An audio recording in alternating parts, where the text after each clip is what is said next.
Good day all and welcome back to South African Preppers. So for this video, bugging in versus bugging out. Now this topic has been covered on YouTube extensively. Now I want to leave you with this thought while we watch the intro is should you not maybe prepare for both? Stay tuned.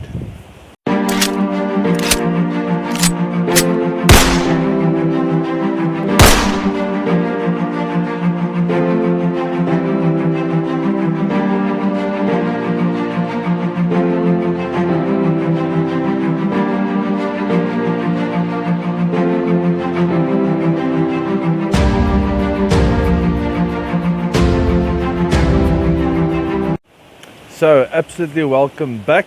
The intro that you just watched is actually photos of about a week and a half ago what happened in South Africa. Total chaos in the city of Durban. So bugging in versus bugging out. So let's first quickly run on the definitions of what these specific terms actually means. So in short, bugging in basically means that you secure yourself inside of your house, okay, in such a way that you can literally defend your house. And then bugging out means that when things do get too hot, maybe in your house, on town or city, then you actually relocate yourself to a different location. Now, the last week and a half, we have actually seen a full-size big city in South Africa being thrown into total anarchy.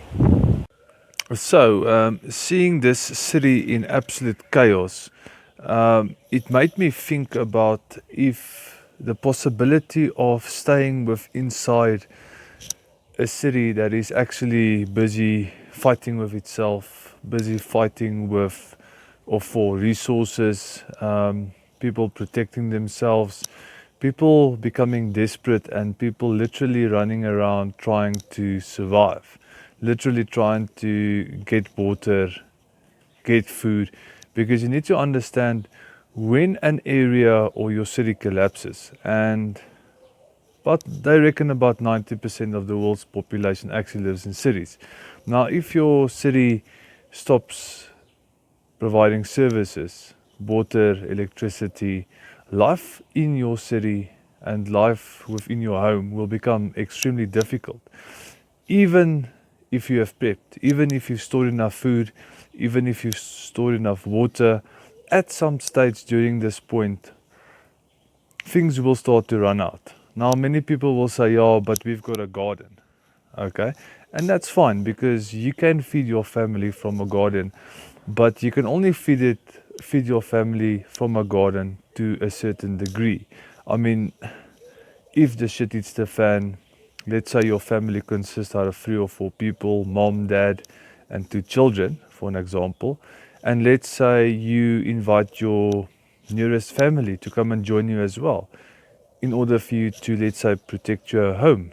How will you be able to feed your family over a long period, over a long term?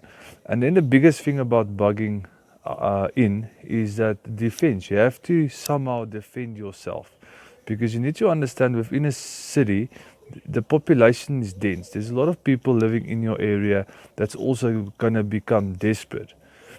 So bugging in does have its positives because you literally keep everything with you. You know, your water prepping and your food prepping, you don't need to transport it, and you don't stand the risk of actually losing your vehicle and your things while you're busy bugging out. But there's a big positive of bugging out as well, and that's why we say we think you should actually be prepping for both. And this is the reason. If things do, after 2 or 3 months, do get extremely hot in the city or town that you live in, and you realize that, listen, it is not worth staying within the cities anymore, then you should be having a bug out plan as well. Because, like I said earlier on, staying within a city, the risks are so much higher. If you go outside of the cities to a less populated area, now I don't say your strategy should be solely on going out and hunting and trying to survive in nature, but you should have a plan B and a plausible plan to a place that you can bug out to, a place where you can actually safely and securely produce food. Because at the end of the day, our biggest needs are food and water at the end of the day.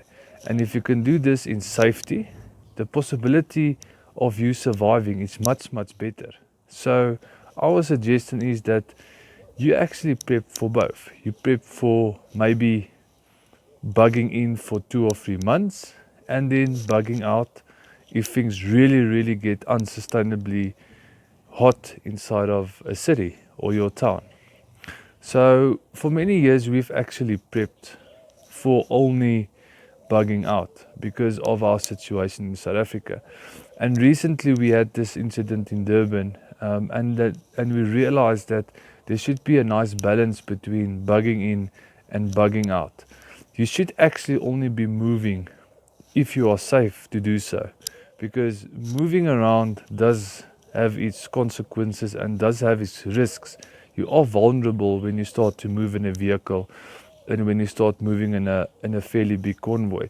So one should actually time this exceptionally well. But bugging in for us has for us a purpose as well. Even if it is 20 or 30 or 40 kilometers out of your city, it is just to get out of the hot spots and get your family to a safe place. Guys, please like, share and subscribe, and thank you for growing this channel with us.